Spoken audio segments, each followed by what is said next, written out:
You are listening to 95.7 FM WELT, Fort Wayne, Radioactive. The opinions and views expressed in this show are those of the hosts and guests only. They do not represent those of FreeThought Fort Wayne, WELT, or any other organization. Welcome to the Hoosier Humanist Hour, where we explore science, religion, culture, ethics, and community from the humanist perspective. Join us as we discuss those topics and more, free from the ideologies of religion and superstition.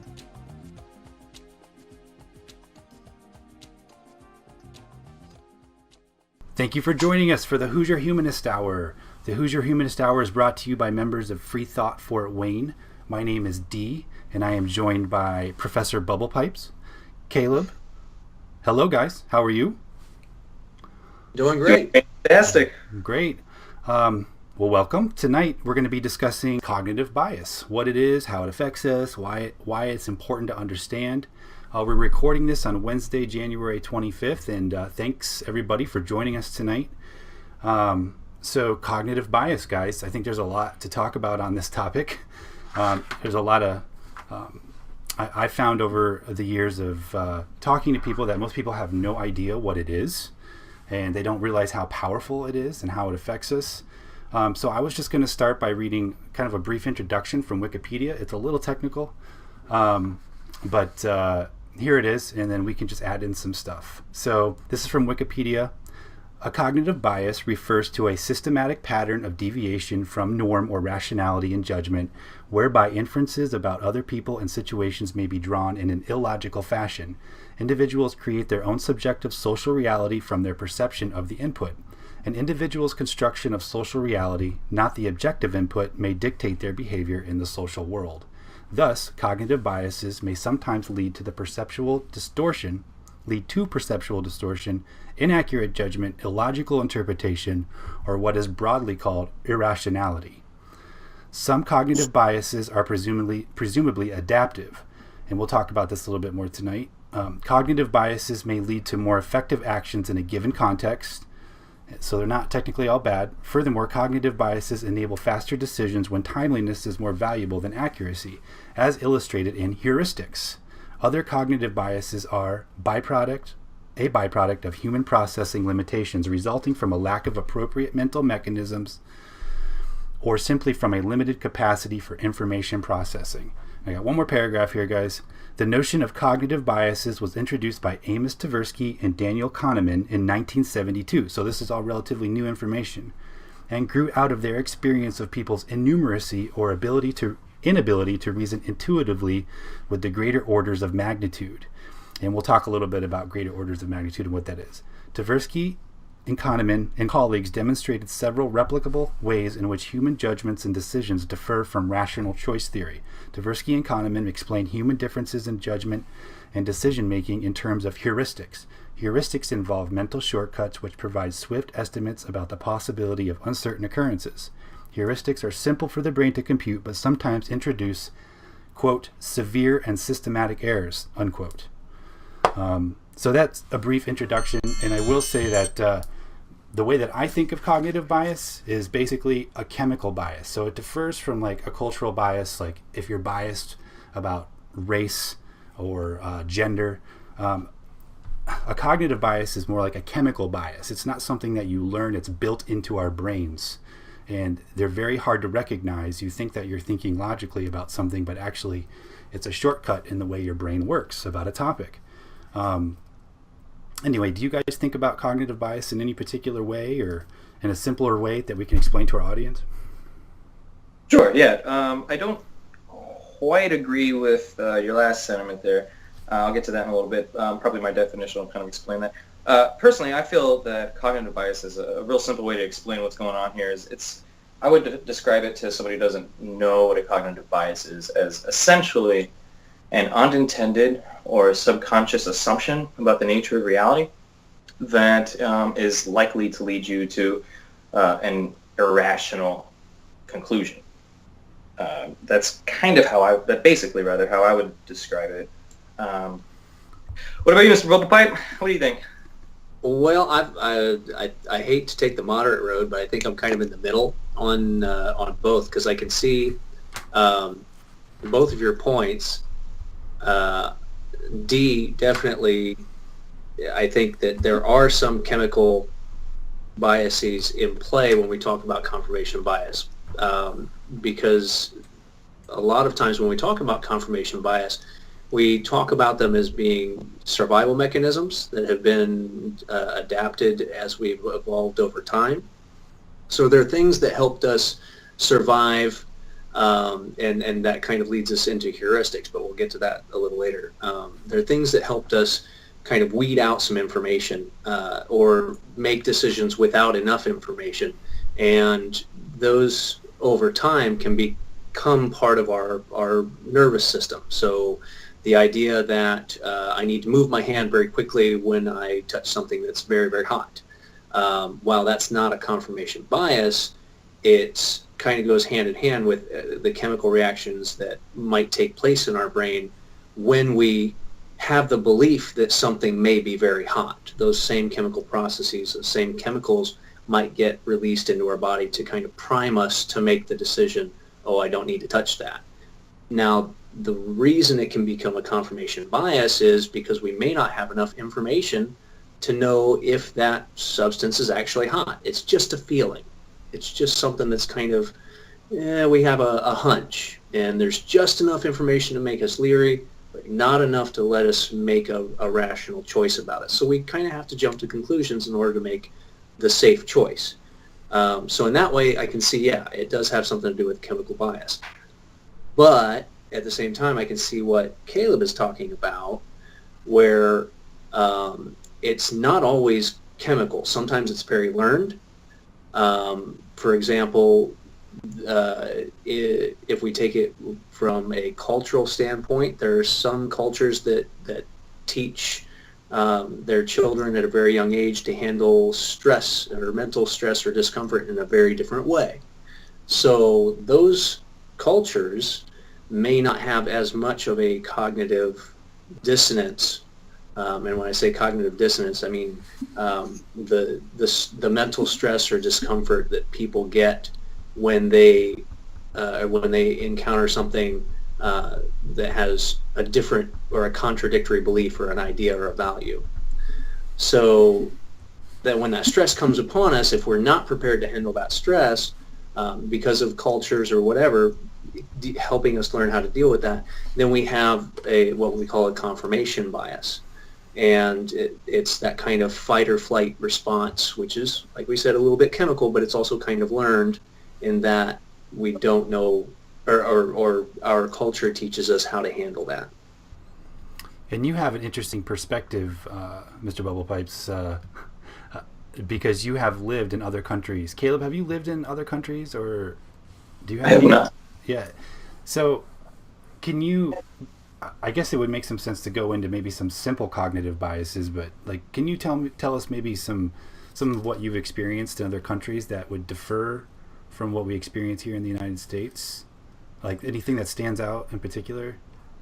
Sure. For example, my experiences from teaching overseas, and in the cultures that I was teaching, one of the things that I noticed right away was that the things that I would get very nervous about doing in a classroom, other teachers didn't seem to have nearly the nervousness about at all. And I was thinking, I want to make sure that the students are not under a certain amount of stress. I wanted to make sure that the students weren't feeling a mental stress when we were trying to do the things that we were doing.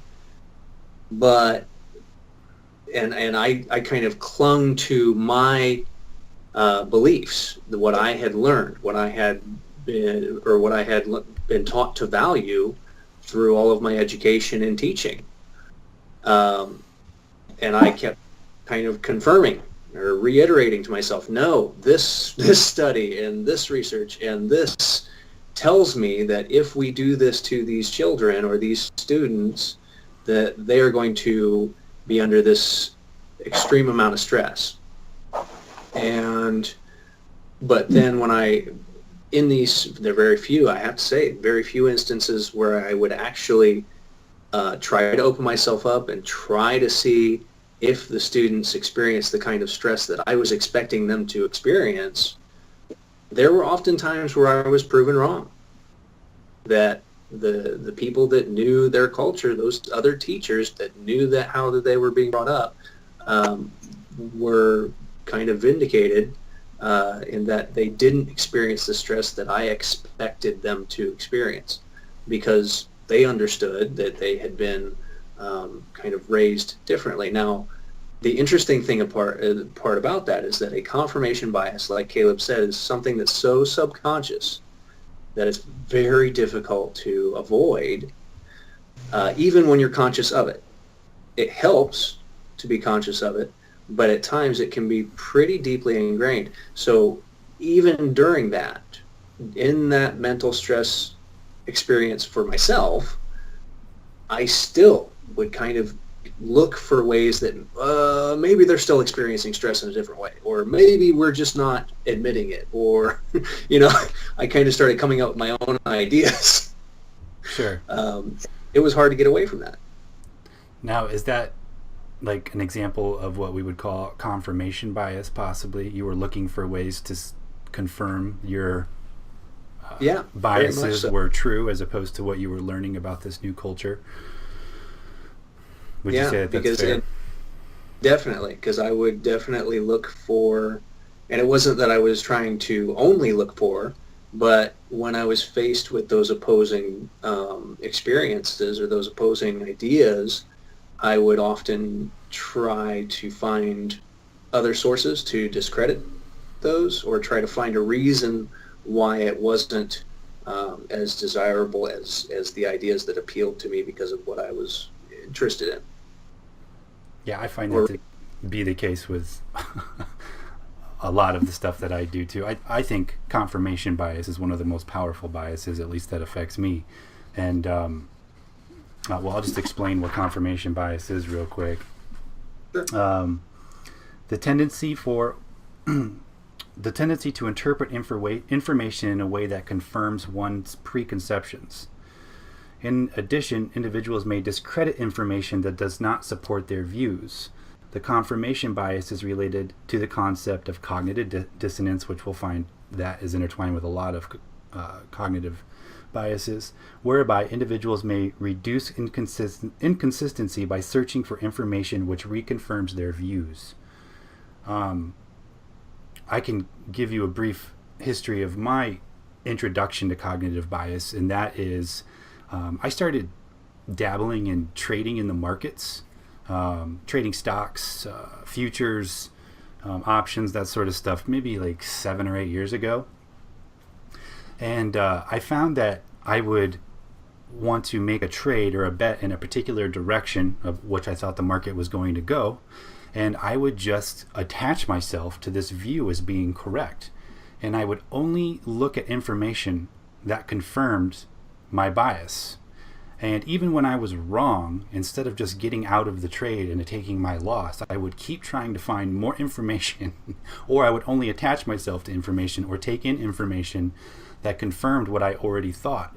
And that was a real eye-opener for me, because it showed me, not only in trading, but in just life, everyday life, and a lot of the subjects that we just take for granted, how much we do that in. And it's can be terribly counterproductive in your life. And I have found understanding confirmation bias to be one of the most liberating things, even though it's very difficult to get around it. But just recognizing that it exists allows you to open up your mind to the opposing point of view and not be so attached to your point of view, which has saved me a lot of trouble.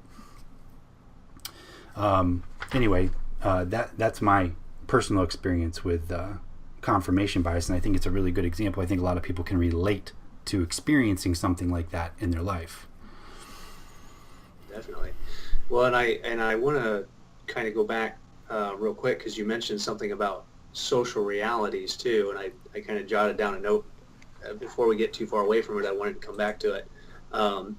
It reminded me of when I think it was you were talking about where is it? How individuals create their own subjective social realities from their perceptions of the input. And it rang a bell for me with how we are social creatures. We have kind of adapted to become social creatures as we've seen all the benefits of being social creatures. I mean, society and civilization are all results of the fact that we became social creatures and decided not to work on our own all the time.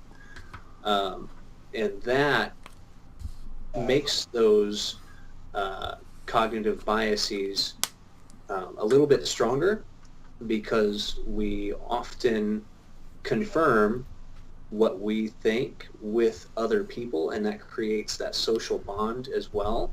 And we really enjoy that social bond, so it kind of has a reward, kind of that intellectual or chemical reward in the nervous system when we think about, well, I've got to be right because I've got all of this proof, and other people go, yeah, I totally feel that way too. Right. And we've experienced that a lot with this fake news sort of thing, or with the politics of the last year, this whole idea that people are getting in their own little bubbles and not hearing the opposing point of view seems to come up a lot. And I think in the shock of why President Trump won, it was surprising for a lot of people who were just absolutely convinced that he would lose. But it ends up that a lot of people who thought that he would lose were just kind of in their own bubble and weren't seeing things outside of that bubble. And that brings up an interesting point, that this is all based upon the assumption that we have evolved over time, that these cognitive biases serve a certain purpose in helping us survive. And we live in a different world now than the world that we grew up or we evolved from as animals. It's definitely a lot different. So some of these things don't serve us quite as well as they may have in the past. And does anybody have any insight on cognitive bias from an evolutionary perspective? Yeah. I was actually hoping that we would brush up on this topic today. We briefly touched on this right at the very beginning of the episode, but essentially the way I would like to kind of go forth from here is to pretty much say that as human beings, assuming, again, that we evolved, and I'm going to go ahead and say that's a safe assumption to make at this point, we are adapted to make decisions quickly, all right? Because in nature, taking too much time to come to a decision is likely to get you killed. If you have to sit there and decide whether or not to run from the rustle in the bush, if you really think it is a lion, then you're probably going to get eaten. So what we have developed over time as a species is this ability to operate using inference and induction as vital tools in our everyday lives. These are useful tools, but they're not always useful. We'll get to that in a little bit. This is actually where sorry, that was really redundant. This is where I'd like to insert the definition for heuristics. I think now would probably be a good time to kind of explain what heuristics are. Because this is kind of where this comes from, at least as far as I understand it, from an evolutionary standpoint. When we are making these decisions, we're essentially creating, or utilizing rather, mental shortcuts. And as described earlier, that's essentially what heuristics are. Another way to kind of describe these in layman's sense would be to say it's a general rule of thumb, or a good enough factor that our brains just instinctively go to so they can make decisions quickly and efficiently. Although using these methods can be useful, they negatively impact our impact to reason properly, especially in the modern era. So, for example, since we're adapted to survive on the plains of Africa, we're not exactly adapted to contemplate the nature of quantum mechanics or the nature of the cosmos in general.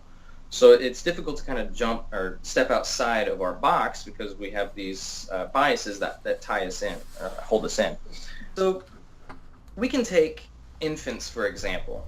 All right, infants are tabula rasa. They're blank slates. They don't necessarily have a lot of the cognitive biases that we have, which is one of the reasons why I didn't want to necessarily tie it down to the genetic component, or the chemical component, rather. I think it's more broad than this. One of the reasons why I believe this is infants, for example, they don't have a concept of object permanence, which isn't helpful to survive in the real world. So over time, they learn to develop this bias that, these heuristics, which allow them to understand that even if they can't see X behind the curtain, X is likely to still be there. But before they develop this object permanence, as far as they're concerned, whatever's behind that curtain no longer exists.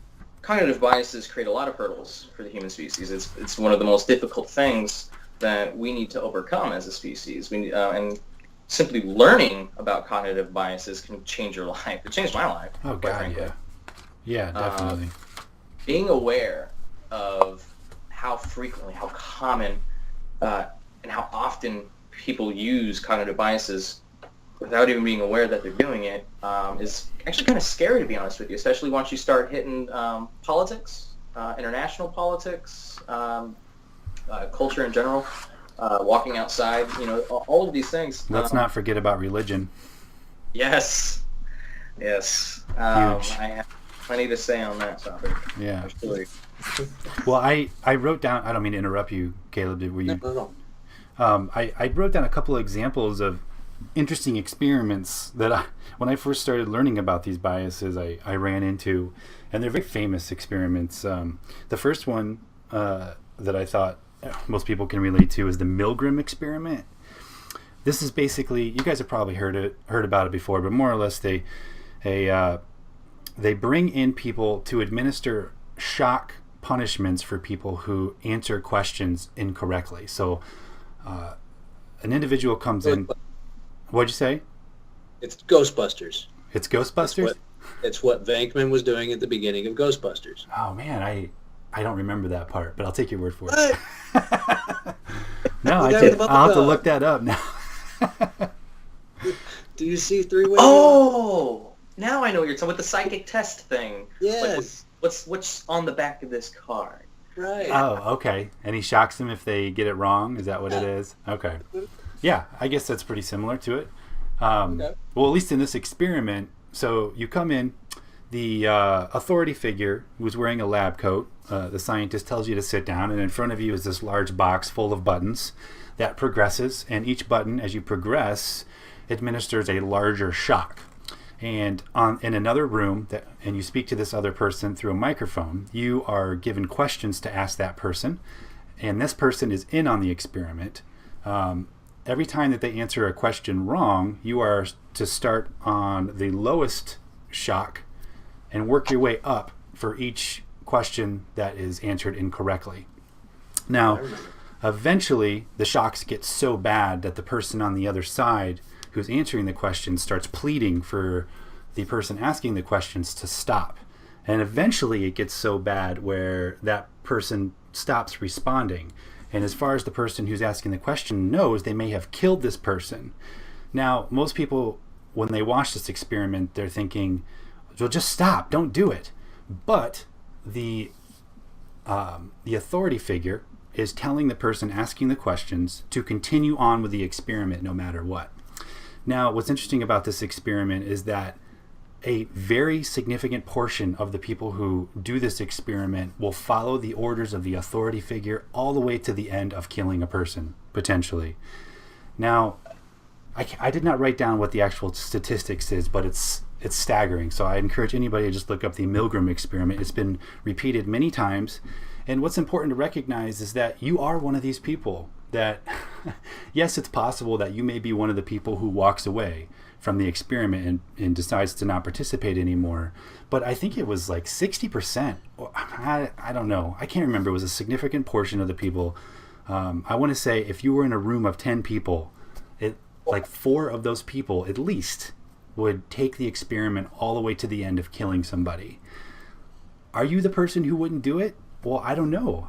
I'm not entirely sure, but understanding this bias in this particular experiment, authority bias, which is defined as the tendency to attribute greater accuracy to the opinion of an authority figure and be more influenced by that opinion. So anybody who has authority that we perceive as having authority, we tend to just push off the responsibility of our thinking onto that person. And if you understand that you have a bias, a cognitive bias, to do this type of thing, you can start to think more rationally about the things that you're doing. Another great example of this type of thing is Nazi Germany.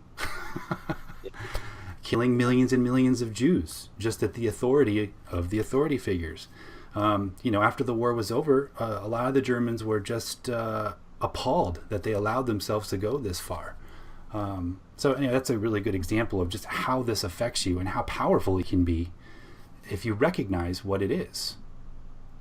Well, and it's interesting. I really like that you brought up the authority one, because from the other side of that, I think it's important to recognize that people who don't know that they have that authority may not be aware that their actions may be affecting people in that manner.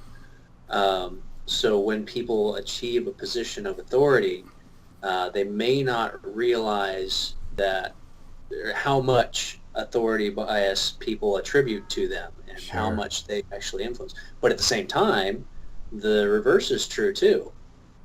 If people achieve a position of authority, do realize that they have that control and that they do realize what the authority bias is, there is a potential for them to abuse that in a way.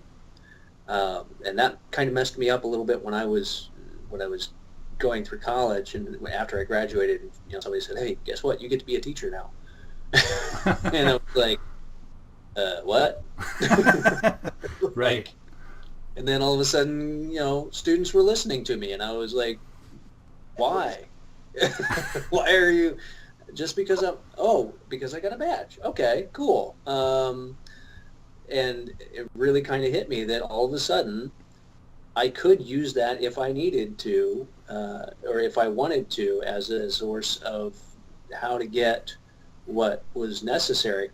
And then it scared me because I thought, that really is, it came back to the whole, with great power comes great responsibility. If we don't have a desire to accept that responsibility and an understanding of how important that responsibility can be, that authority bias can really be a very powerful bias, and in a very negative way.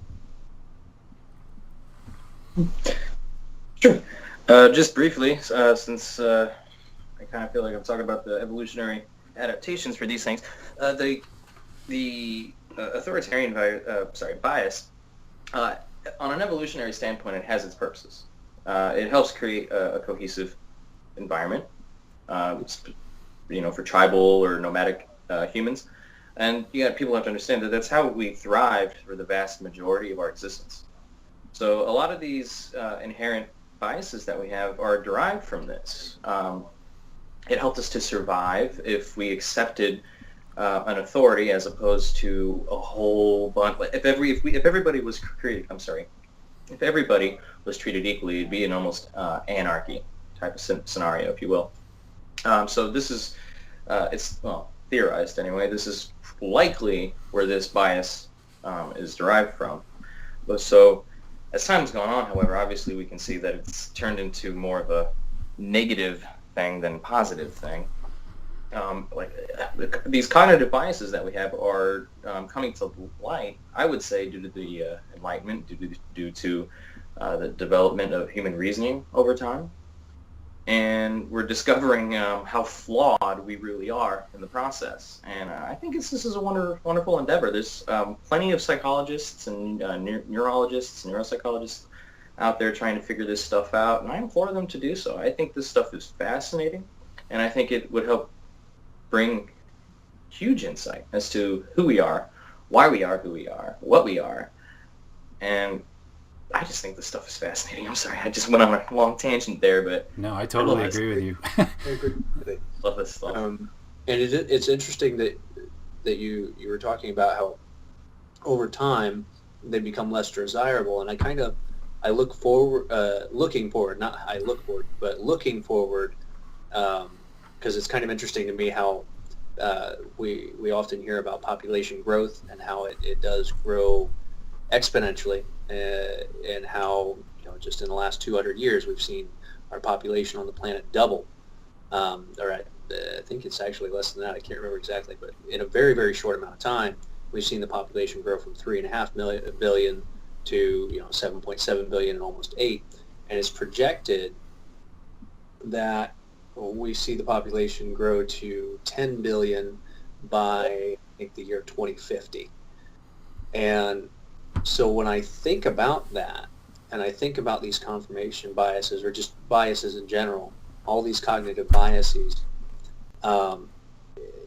it reminds me that if we're not educating ourselves about them, if we're not helping a large group of people become even a little bit more aware of them, Yes. Just to have that added cognitive ability to think about, whether I need to listen to that authority figure. In good times, I need to, but I need to be aware of when that may be used against me, or when I may be using it inadvertently. And when we have that many people, we almost have an exponentially growing need for those things to be taught, for those things to be learned and explored, because when we don't, we have larger mobs, we have larger potential for those things that cause issues. And I find that also extremely, that applied field of it, I find that really fascinating. I totally agree with that. A couple points on that. When you learn about cognitive biases, you have a tendency to just kind of categorize it as a negative thing to be avoided, but they serve an incredible purpose a lot of times. You just don't have time to gather all the information you need to make a rational decision, which is why we've developed these heuristics and biases to get us through life, like you were talking, Caleb. It really bothers me that this stuff is not taught. Like, why did I have to learn about this stuff on my own as a grown adult? And it is so staggeringly important, I think, to live a self-directed life and be a contributor to the progression of humanity, to understand our biases. It's insulting to me that this stuff is not has a dedicated curriculum in our schooling system.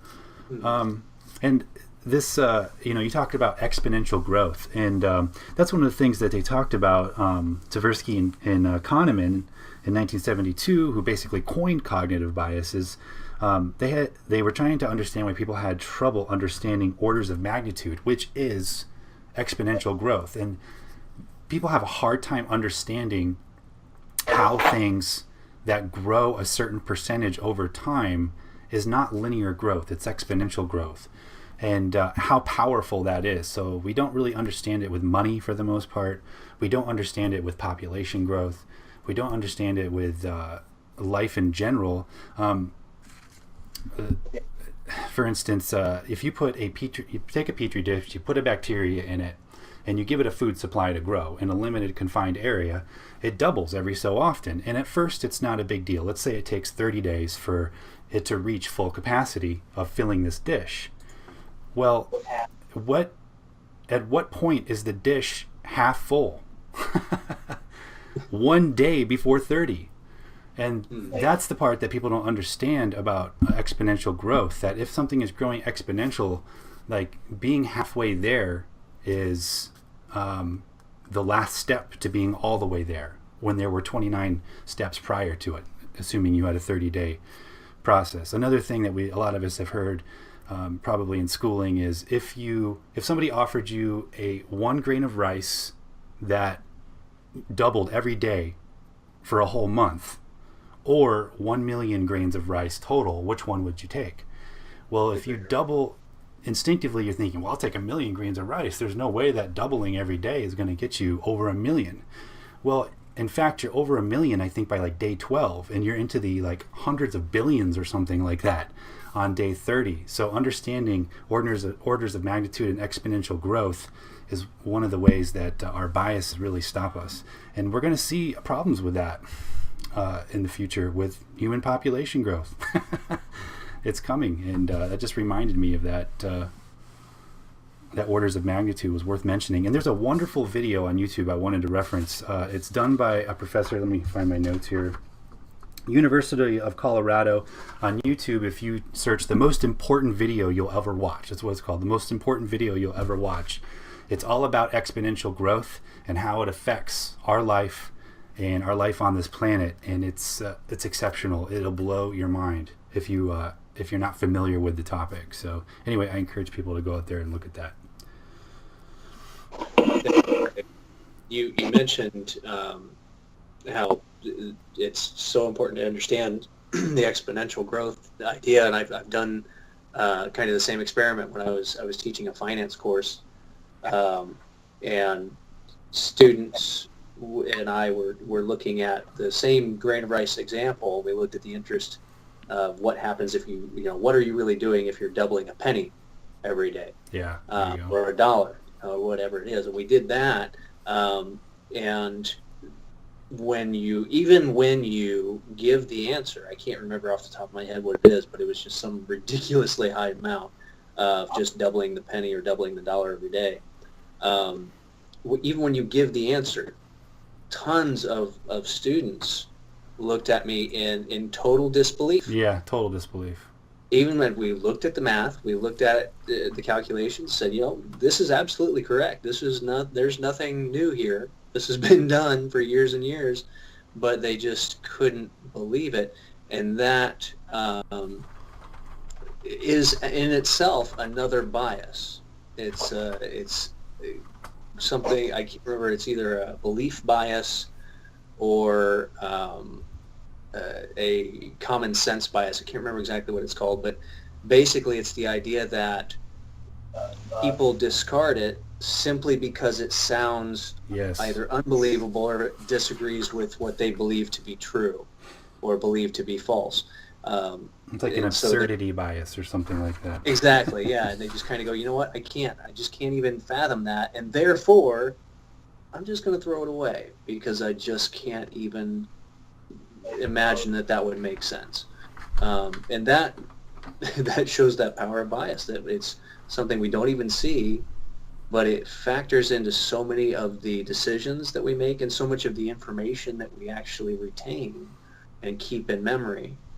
And going back to what Caleb said, when we really even educate ourselves even a little bit about it, just receiving that makes it so much easier to entertain. So we should probably talk about just a few biases that we find interesting, maybe, just an explanation of what some of them are. One that I find particularly fascinating, and you could, if you just do a simple search online, cognitive biases, there are a ton of them, and they're really fun to research and kind of like get your head wrapped around like how they affect you and all that. So, but this one here is called Dunning-Kruger, which is named after the people who basically did a paper on it.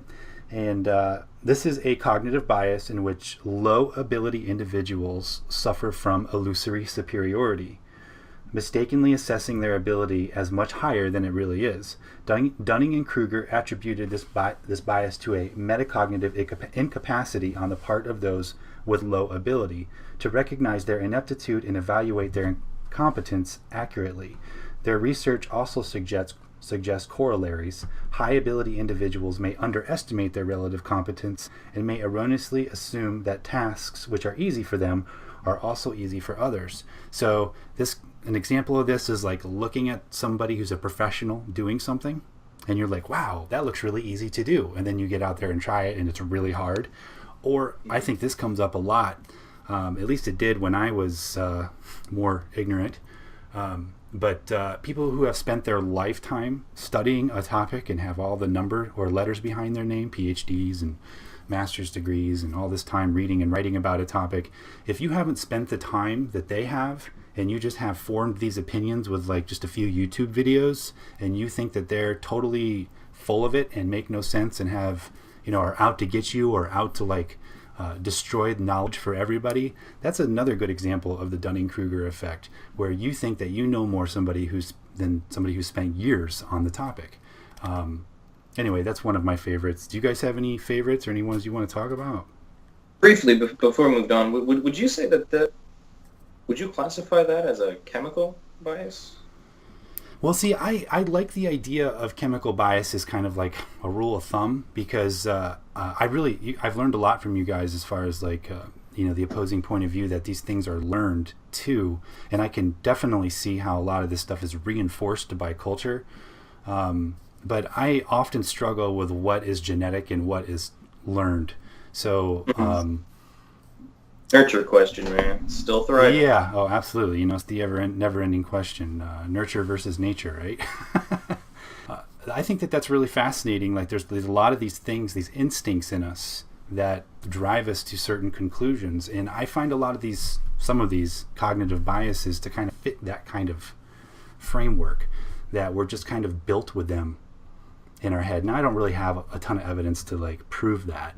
But it seems to be something different than a bias, like a racial bias. Like, that's obviously something that's taught in our culture.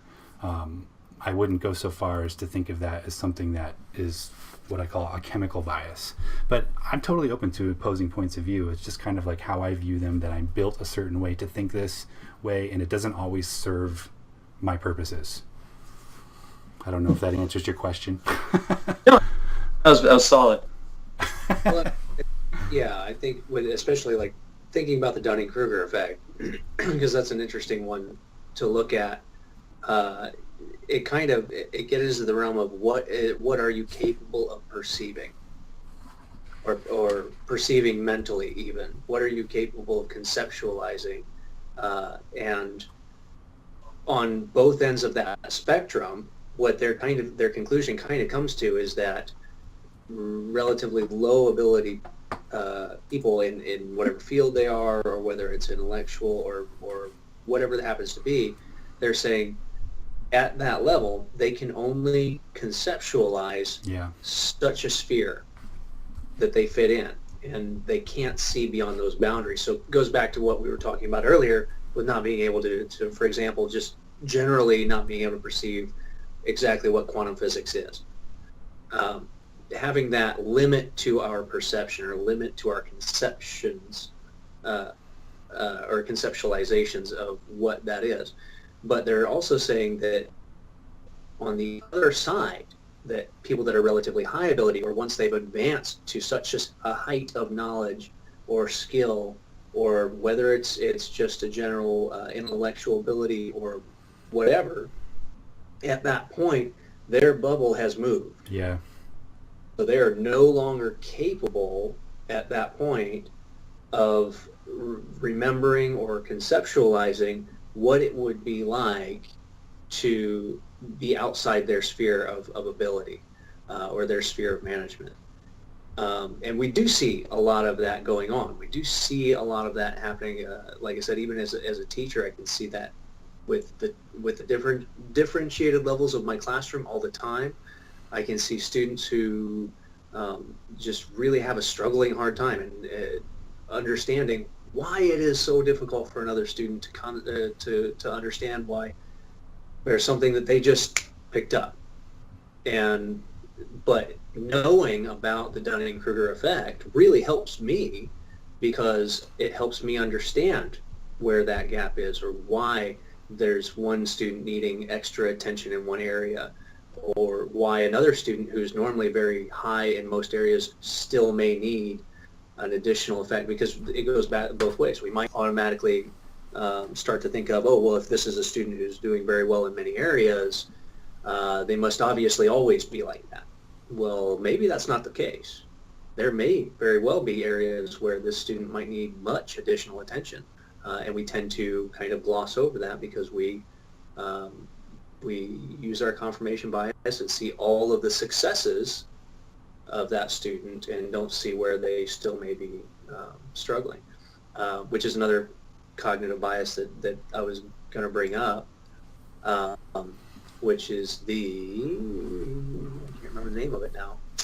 Lost it. Totally lost it.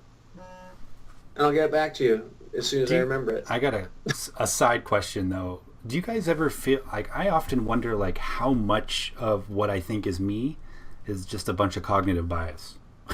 Yeah, I think about that. Yeah. Honestly, ever since we've decided on cognitive biases as the topic of this episode, I've been in a lot deeper contemplation on that particular subject, and I especially the last couple of days. Yeah, I've been looking at everything that I do, everything that I say, everything that I think about, well, most things. And I really do. I've been thinking to myself, is this really true? Or am I just, quote unquote, programmed to believe this? Right. I'm thinking about that a lot lately. But honestly, I consider myself a skeptic. So I think that's been helping me through this process, quite frankly. Always has. I think the best thing you can do to overcome these biases is to designate yourself a skeptic and start utilizing the methods.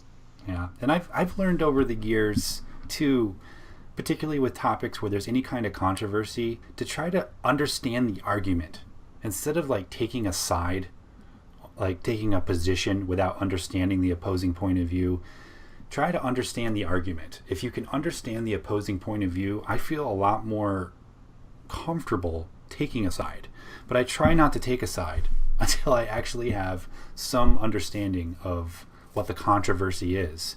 And I know I'm always baffled by how rarely I see that and how little I did it when I was younger.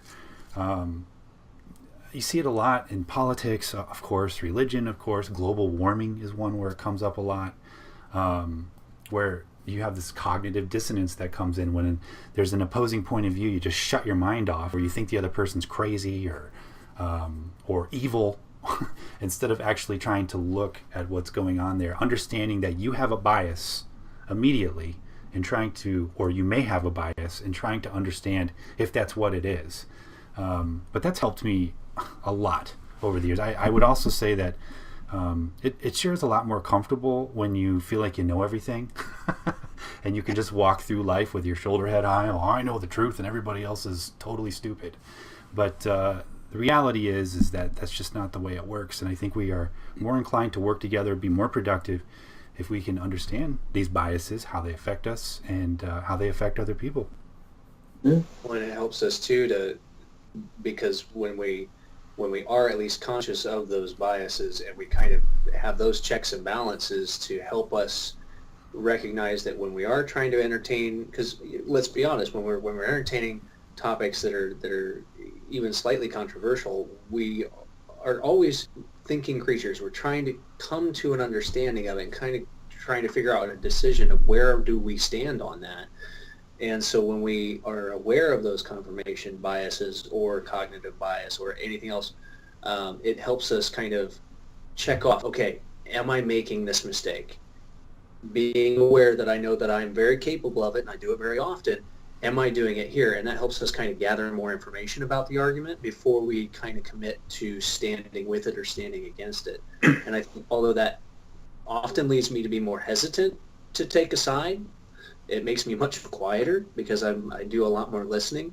But I feel like when I do finally take that step to say, okay, I feel like I have enough information and I feel like I've tried to avoid these biases as much as possible, I feel a lot more comfortable and confident in those decisions. But I did remember the one I was going to mention. Self-serving bias was the one that I was going to mention, where we tend to only see successes. Now, self-serving bias tends to come from a personal stance where we only see our successes, and we tend to give them more credit or claim those with more responsibility than our failures. We tend to brush those off. But we also tend to apply that to other people, especially when they're intertwined with our successes. So we tend to look for the success of others and kind of say, oh, well, let's pay attention to that, even though there might be failures that we're neglecting. See, I find that really interesting because there's, in my opinion, the complete polar opposite bias of that, the negativity bias, which is essentially a bias wherein we tend to notice the negative things that affect our life more than the positive things for certain situations, such that, for example, the negativity bias is a little difficult to explain. So, for example, let's say you drive your car to work every day, and you go to start your car one day, and lo and behold, engine won't turn over. You're likely going to remember that day for a long time, solely and simply because your engine wouldn't start. And if it was a normal day, chances are you wouldn't remember in the near future the act of going to work that day or waking up, or probably you would likely even lose memory of the entire day altogether within, say, a couple of weeks or months. But that negativity bias is what anchors that memory in there. We notice and we cling to the negative things in our life. So I kind of find that interesting. And were you saying that that particular bias has to do specifically with our own actions, things that we do? Definitely, it kind of has a tendency to manifest itself as a tendency for people to evaluate ambiguous information in a way that's beneficial to their interests. It sounds like the beginning of superstitions to me. Yeah. So, for example, let's say that, and it's also interesting, and I'll just make the note, it's interesting to see how those apparently contradicting biases can often play off of each other or be somehow intertwined, because they can be, even though we might go, they shouldn't be, that doesn't make any sense. But then we get back to that other bias that we talked about, the belief bias or the common sense bias. So let's say that, we'll take your example, let's say you're driving or you're trying to go to work, and your car breaks down, and it's just totally makes you late for work. You miss a meeting, you get to work 3 hours late, and you're pretty sure you're going to get at least a write-up for it. You may get fired. You realize that this is just the worst day, in recent history that you can remember. But then, all of a sudden, let's say that because your car broke down, you get to work 3 hours late, you haven't turned on your phone all day, you haven't really thought about anything other than, I've got to get to work. And then you get to work, and you find that there has been a large wreck on the road that you normally take to work, and it happened during the time that you would have normally been driving. You might, because that's an ambiguous piece of information, you don't know if you would have been in that wreck. You have no idea. There are so many other variables, we're going back into that exponential thought process, so many millions of variables that could have led to one or the other, but heuristics doesn't allow us to stop and think about all of those possibilities. So we tend to settle on, man, yes, it stunk that my car broke down. That was a horrible 3 hours for me, but wow, aren't I lucky? Mm-hmm. Because I really could have been in that wreck. Yeah. And so that self-serving bias has now interpreted that ambiguous information as a beneficial thing because it's in my best interest to make sure that I'm okay, and I got to work. That would change the way we would remember that day. Now, of course, if that weren't the case, and just the car broke down, then maybe we would just see that negative bias in play, and it would be the worst day of our life. Yeah. I agree with you, Dee, that superstition plays a lot. Cognitive bias plays a lot in superstition. One of the most powerful examples I can think of is my cousin. When he passed away, there was this song that they played at his viewing. I can't remember the name of the band, but the name of the song was I Can Only Imagine. It's this pop Christian song. And ever since his funeral, every single one of his brothers and sisters and his parents, everyone that was closely related to him, whenever they heard that song on the radio, they would swear up and down that that was my cousin sending them a message. And quite frankly, I don't know how they can come to that conclusion. I do. I can understand it, but essentially, this is what's happening here. It's just a cognitive bias. That was one of the most popular Christian songs that year. And they just assume whenever it came on the radio, because, of course, it only ever came on if they were in a bad mood or they were sad or whatever, and that would cheer them up.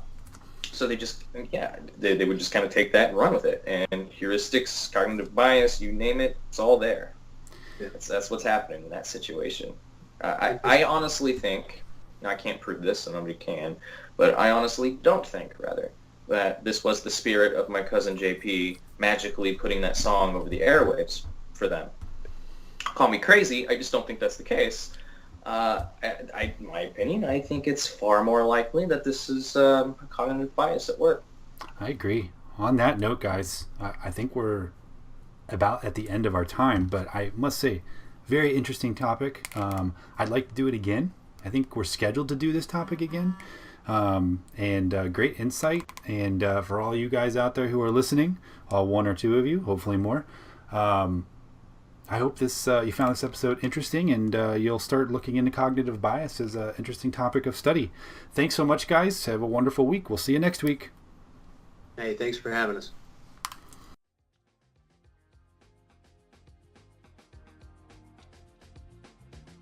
That is all the time we have for you this week. This has been the Hoosier Humanist Hour.